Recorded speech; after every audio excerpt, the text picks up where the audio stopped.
アイズワン韓国カムバックファンサンドンワベイ FM 宮脇さくらの今夜さくらの木の下で。ベイ FM お聞きの皆さん、こんばんは。アイズワンの宮脇さくらです。リアルタイムで聞く方は今日もハッシュタグさくの木でツイートよろしくお願いします。さて、ついにアイズワン6月15日に韓国でのカムバックを果たしました。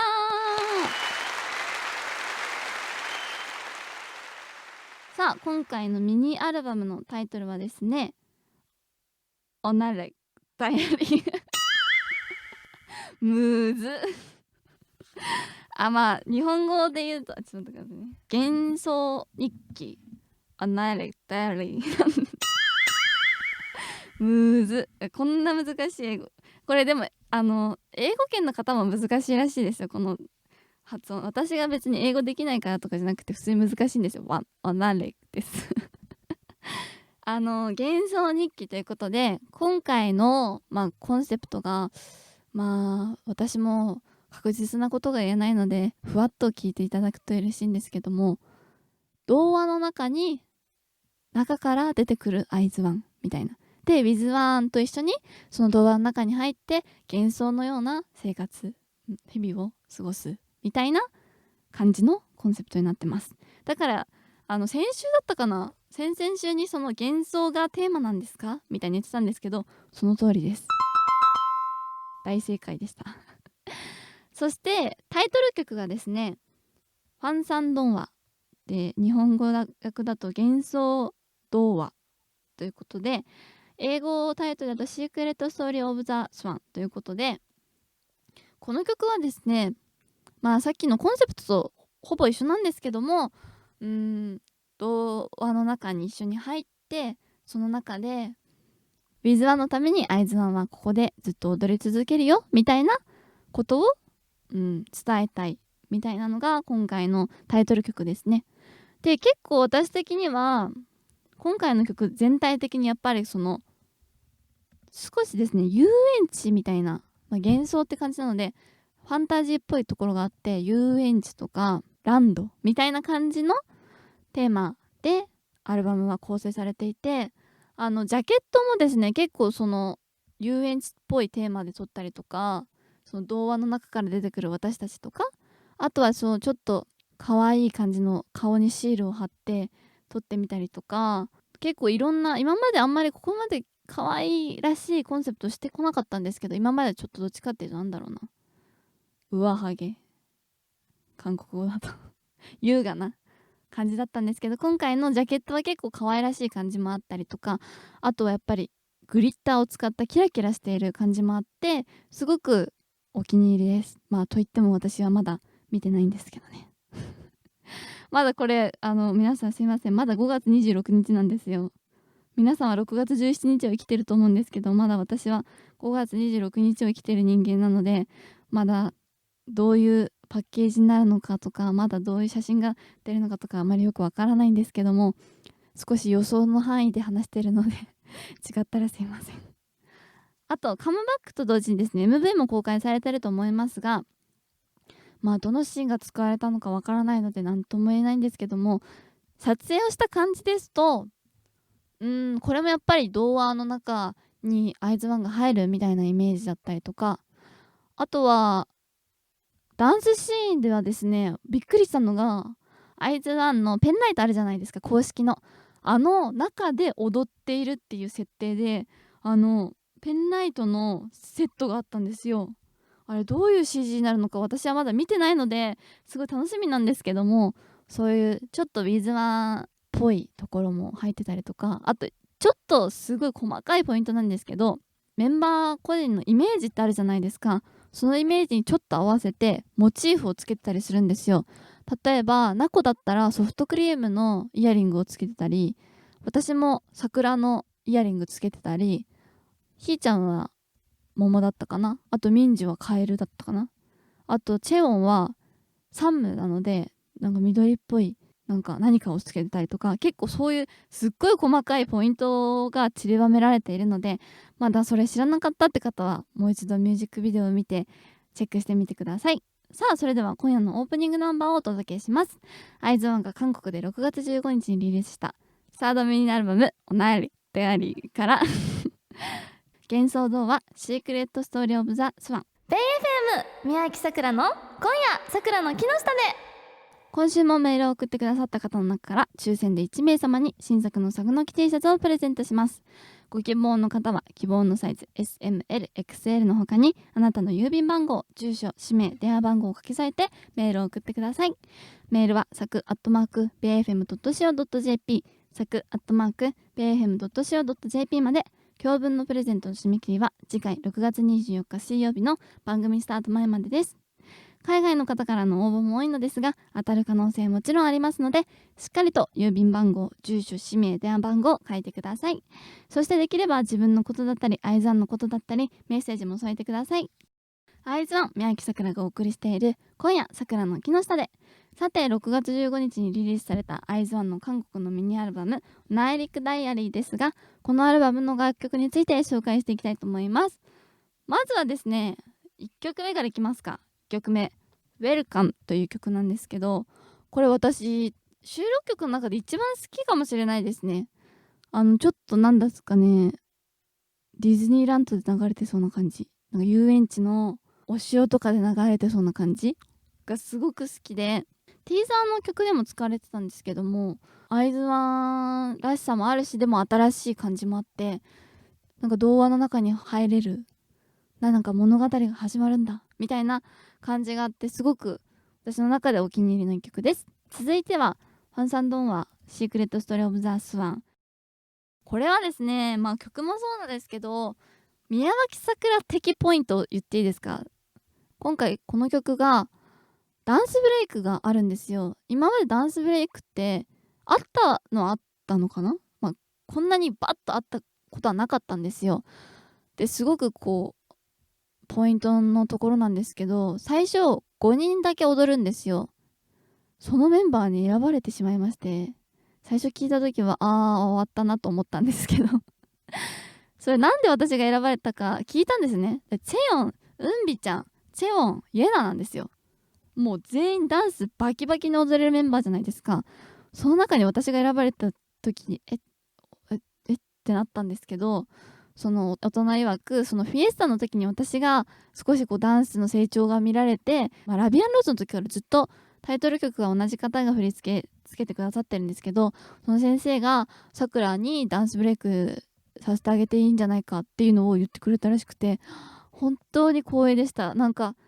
努力が実ったじゃないですけども、ダンス私の中でやっぱり苦手な分野だったんですけど、いっぱい練習してきてよかったなと思ったし、きっとファンの皆さんもさくらすごい頑張ってるなって思ってくれるんじゃないかなと思って、そのダンスブレイクのところは本当にいっぱい練習して、チェヨンとかアンビちゃんとかもうチェヨンもイエナも全員に教えてもらったりとかして、たくさん手助けしてもらって、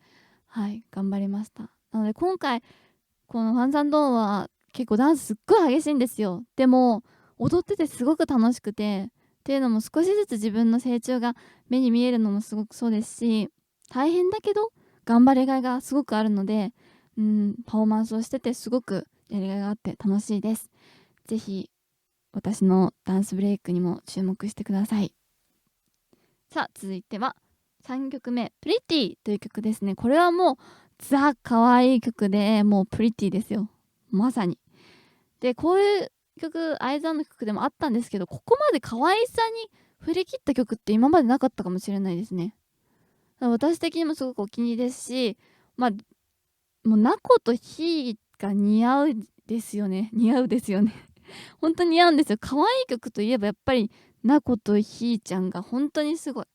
もう私はその2人のプリティを見るために生まれてきたとっても過言ではないぐらい、本当に2人が本当にプリティで素晴らしいです。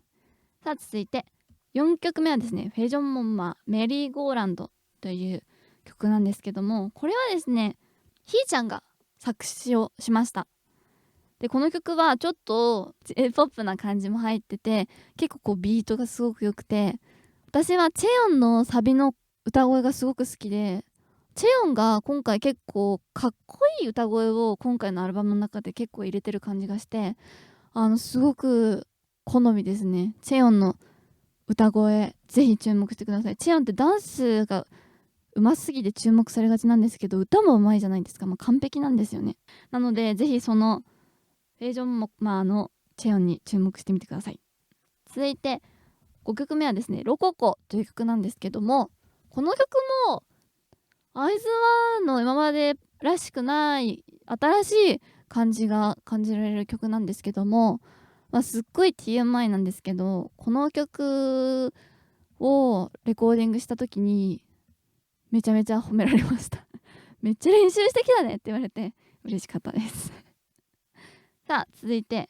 6曲目は Biz1。 これはですね、先週も言ったんですけども、リアリティでもこう制作している部分が流れたりとかしたんですけども、うんびちゃんが作曲してアイズワンメンバー12人で作詞したファンソングになります。この曲はですね、先週も言ったんですけども、やっぱりペンソンファンソングっていうのは今までアイズワンの中でなかったんですよ。初めてのファンソングらしくて、うんびちゃん曰く、うんびちゃんのせいにする急に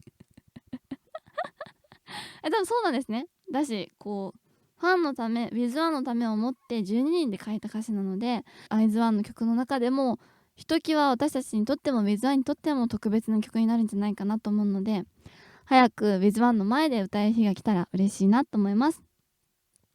続いて7曲目はですね、ファンサンドンはシークレットストーリーオブザスワンジャパニーズバージョンになります。これはですね、今回8曲目でメリーゴーランドのジャパニーズバージョンもあって、やっぱり日本のウェザーの皆さんの前でなかなか私たちが活動ができていなくて、きっと日本のウェザーの皆さんも悲しい思いとか寂しい思いしてるんじゃないかということで、今回韓国のサードミニアルバムなんですけども、日本語バージョンが入ることになりました。で、ファンサンドーンはシークレットストーリーオブザスワンはですね、私とナコが日本語バージョンを担当させていただきまして、日本語訳をさせてもらいました。日本語訳するの結構難しいんですよね。特にやっぱり上はけっていう部分があるじゃないですか。もう結構キーリングポイントで何回も出てくるポイントで、すごいこれをどうするかっていうのを本当に悩んで、英語でしてみるか、上はげってそのまま韓国語でしてみるか、それとも日本語でしてみるかっていうのを考えた結果、やっぱ大人の皆さんともいろいろ話して優雅にっていうことになったんですけども、本当にこういろんな言い回しだったり、韓国語にしかなくて日本語にはなかなかない表現だったりとか、逆に日本語にはあるけど韓国語にはない表現だったりとか、いろいろこう言葉の文化の違いってあるじゃないですか。そこをこう解釈しながら歌詞を作るのってすごく難しかったんですけども、ナコと2人で頑張ったので、ぜひこの日本語バージョンも聞いてみてください。そしてメリーゴーランドはですね、もともと韓国語の歌詞もひーちゃんが書いて、日本語バージョンもそのままひーちゃんが書きました。なんかひーちゃんだけの感性みたいなのがあって、私はそれがすごく素敵だなと思いますね。なんかそういうひーちゃんだけの感性みたいな話を、ひーちゃんとそういう話あんまりしないので、今度どういう感じで歌詞書いてるのとか聞いて学びたいところ本当にいっぱいあるので、学ばせてもらいたいですね。今回こう With1 とその日本語バージョンの作詞に携わったりとか、いろいろしてこう曲を作るとかアルバムを完成させるっていうのをすごく大事なことなんだなってすごく改めて感じましたね。今回ボーカルレッスンもかなり受けて、レコーディングの前に結構難しいんですよ。そのファンサンドアがすごく難しいパートが私があって、私のキーだともともと出ないキーなんですけども、ボーカルレッスンを何回も1週間に5、6回受けてた時期もあったりして、レコーディングの前はいっぱい頑張って努力して出るようになって、その音もすごく自分の中で成長ができたミニアルバムになったんじゃないかなと思うので、一曲一曲が本当に私たちにとって大切な曲なので、皆さんぜひ一曲一曲聴いてくれたら嬉しいです。それではアイザンのミニアルバムワナリックダイアリーからウェルカム。ベイ FM 宮脇さくらの今夜さくらの木の下で。アイズワン宮脇さくらがお送りしている今夜さくらの木の下で。さてここで皆さんからいただいたメッセージをご紹介します。さくらさんこんばんは。こんばんは。初めてメールを送ります。福岡の男子高校生 With1 です。さくらさんとなこちゃんとひーちゃんのことはもともと大好きだったのですが、学生ということもありイベントなどに参加できたことがないので、絶対次のライブには行こうと決めています。で、本題の質問なのですが、さくらさんがなこちゃんと初めて会った時ってまだなこちゃんが小学生だったじゃないですか。なのでこういうところが変わったなとか、逆にこういうところ変わんないなってところはありますか？よければ教えてください。さくらさんのことを好きになって5年なのですが、いつの日かイベントで会えることを楽しみにしています。お体に気をつけて活動頑張ってくださいと。さあ、ナコについてなんですが、今誕生日を迎えました。ナコ日本では19歳ですが、韓国では20歳になるということで、ナコお誕生日おめでとうございます。韓国では20歳ですよ、ナコが。もう本当に信じられない。だってナコと初めて会ったの11歳だったんですよ。小6だったの、11歳か12歳の時で、やばくない？いや本当に。でもやっぱり私の中ではナコはその時のナコで止まってるんですよ。どっちかっていうと、だから変わったなっていう部分あんまりありますけど、いい意味で変わった部分ありますけど、いい意味で変わってないところもいっぱいあって、やっぱり私にとってはいつまでも矢吹奈子ちゃんなんですよね。妹らしい子供のきなこと呼ばれていた奈子が私の中ではずっと、なんか親にとっていつまでも子供は子供じゃないですか。もうほんとそういう気持ちになってますよね。でも会津になってからやっぱりナコとの距離もすごく近くなって、いろんな話をするようになったし、相談もそうだし、あと作詞を一緒に今回したじゃないですか、日本語バージョンを。でナコって私多分会津になる前は私にちょっと気遣ってたところあると思うんですよ。まあ先輩なので少しは気遣うと思うんですけど、でもそのいい意味で気を使わないでくれるようになったのが私的にすごく嬉しくて、気遣いはしてくれるんですけども、変な気を使わないで接してくれるところが私はすごく好きで、これどう思うって聞いた時に、それはそうだと思うんですけどこれどうですかねみたいな、作詞する時もすごく楽に作詞をすることができて、一緒に。なのでナコはすごく信頼しているし、正直でも小学生の時から精神年齢すごい高かったんですよ、ナコって。だから昔も今も変わらず私にとっては頼りがいのある妹だなって思いますね。いやでもナコが20歳はきついですよ。それは私も大人になりますわ。って言っても私韓国で23じゃないですか。3つしか変わらないってことですよね。初めて会った時すごい年の差あるなって思ったのに、そう思うとそんなに年の差ないんだな、不思議。さあ、そしてラジオネームニョンヒーさんからこんなメッセージいただいています。さくちゃんこんにちは。こんにちは。毎週楽しく聞かせてもらっています。初めてメールを送らせていただきます。私はアイズワンの中で推しと推しが絡んでいる時が一番オタク心をくすぐられるというか癒されるんですが、アイズワンコンビがたくさんありますよね。その中でも最近オタク心をくすぐっているコンビがあります。それはさくちゃんとひーちゃんの作品ひーちゃんがさくちゃんにひーって呼ばれるとキュンとするとプラメで言っていて、呼ばれた時すごい喜んでいたの可愛くて、しかも全員のプラメを取っているさくちゃんはひーちゃんがそういう風に思っていることもご存知のはず。そこで作品に癒されているお宅にどうか2人のエピソードを教えてくださいと。いや結構多いですよね、作品好きな人。私も知ってますよ知ってますよっててかひーちゃんのことを私最近、韓国語の時は特に韓国語でひーちゃんと話す時はひーって呼ぶんですよ。でそれをひーちゃんがなんかもっと仲良くなった感じがするってプラメで書いてるのが可愛かったですねなんかひーちゃんも私の中では妹なんですけど、ナコが結構気使わない妹だとしたら、ひーちゃんはもう本当に、だから私が長女、ひーちゃんが次女、ナコが三女って感じ。本当にもう三女はすごいなんか天真爛漫なイメージあるじゃないですか。ナコは本当天真爛漫で明るい感じで、ひーちゃんは繊細で、でもすごく心に熱いものを持ってる真面目な次女。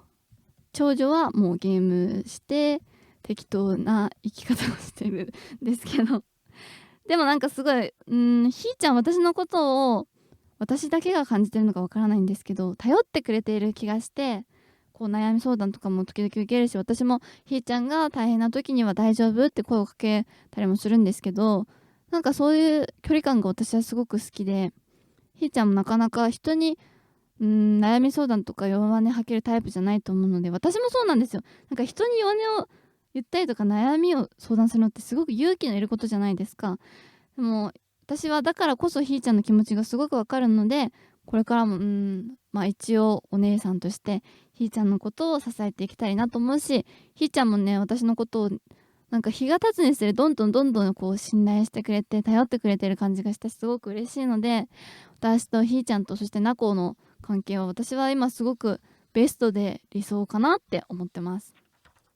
そして千葉県ラジオネーム慶太郎さんからありがとうございます。さくちゃんこんばんは。こんばんは。僕は最近悩み事があります。それはチェヨンが可愛すぎることです。もともと僕は民事をさせていただいていて、携帯の待ち受けも民事だったのですが、最近はチェヨンの魅力にすっぽりハマってしまい、待ち受けもチェヨンになり、カメラローラもチェヨンだらけになりました。そこで民事には申し訳ないですが、チェヨンの魅力やまだ知られていないような一面、エピソードを教えてくれたら嬉しいです。いつもサクの今日聞くのを楽しみにしています。これからも体調に気をつけて無理せずに頑張ってください。ずっと応援していますと。推し編ですか？推し増ししたらいいのに。そういう時はですね、どうしたらいいか知ってますか？ミンジとチェヨン2人が写ってる写真を保存して待ち受けにしたらいいんですよ。一番誰も傷つかない素敵な提案。チェヨンはリアリティにでも出たからあれなんですけど、私たち引っ越しをしたんですよ。で、新しい宿舎になって新しいメンバー、部屋を使ってるメンバーが変わったんですね。で、チェヨンが最近イエナと同じ部屋を使っていて、2人部屋でイエナと使ってるからか分かんないんですけど、チェヨンの性格がすっごい明るくなって、すっごい声が大きくなりましたで、私たちの宿舎は結構静かなメンバーが多いんですけど、あっちの宿舎は結構元気なメンバーが多くて朝すごい早い集合の時とかにみんなでバス乗ってると、昨日うるさくしてたの誰ってうんびちゃんがちょっと若干キレ気味冗談でですよねえ、誰がうるさくしてたのって言って、そのイエナとチヨンが本当に元気なんですよ最近で。その2人が部屋使ってるんですけど、ちょっと遠いところになるんですね、他のメンバーよりも。なのにその2人が笑ってる声すらみんなが起きるぐらい大きいらしくて最近ですね、チェヨンが性格が明るくなりましたね、イエナのおかげで。それぐらいかな。あと昨日練習をしてたんですけども、今までの曲の振り起こしみたいなのをしてて、練習してたらちょっとチェヨンがなんかややこしい部分があったのが、急にストップって超大きな声で左手を上げて叫び出してそんなチェヨン見たことなかったので、みんなで大笑いして、その後ずっと何か意見があるときはストップって言わないと意見を言わせないみたいなルールになりましたチェヨン本当にね、最近すごく明るくなって声も大きくなって、今まで結構おとなしいタイプだったのに、どんどんこうエナとかユジンとかのおかげで元気になっているチェヨンを見るのがすごく可愛いです。それでは今夜のラストナンバーです。この曲はですね、私たちメンバー12人が作詞してうんびちゃんが作曲した、私たちにとってもウェザーにとっても大切な一曲です。聴いてください。 WITH1 宮城さくらの今夜さくらの木の下で。会津湾宮城さくらがお送りしてきた BFM 今夜さくらの木の下で、いかがだったでしょうか。いやー、ついにねカムバックして、今日からですかね、歌番組ちょうど M 化から始まって大変忙しい1ヶ月間が始まると思うんですけども、フィエスタの時も私は毎回毎回を最高記録を塗り替えたいと思っていて、ステージをするたびにどんどん成長していきたいと思っていて、それは私的にはクリアできたかなと思うので、今回もこのハンサンドンアをステージでやるたびに成長している宮城さくらを少しでも見せられたらいいなと思うので、皆さん最後まで活動応援よろしくお願いします。さあ、ここでIZ*ONEのインフォメーション。韓国でリリースされたIZ*ONEのサードミニアルバム、ぜひチェックしてください。こちら日本でも購入できますが、各配信サイトで配信中です。IZ*ONEの最新情報はIZ*ONE JapanオフィシャルサイトやIZ*ONE Japan ファンクラブのでチェックしてください。韓国での活動の様子はIZ*ONEのオフィシャルツイッターでどうぞ。そしてメンバーをより身近に感じることができるプライベートメールもどうぞ。番組宛てにメールを送ると毎週1名様に抽選で新作の作のき T シャツ当たります。ご希望の方はあなたの郵便番号、住所、氏名、電話番号、希望の T シャツのサイズ S、M、L、XL もお忘れなく。メールはsaku@bfm.co.jp saku@bfm.co.jp まで。1名様にプレゼントします。応募の締め切りは6月24日の番組スタート前までです。詳しくは番組のホームページをチェックしてください。この後は BFM インターネットラジオを聞きながらメールよろしくお願いします。メッセージを書く場合にはぜひラジオネームも書いてください。というわけで、宮城さくらの今夜さくらの木の下で、お相手は宮城さくらでした。来週もこの時間にさくらの木の下であなたを待ってます。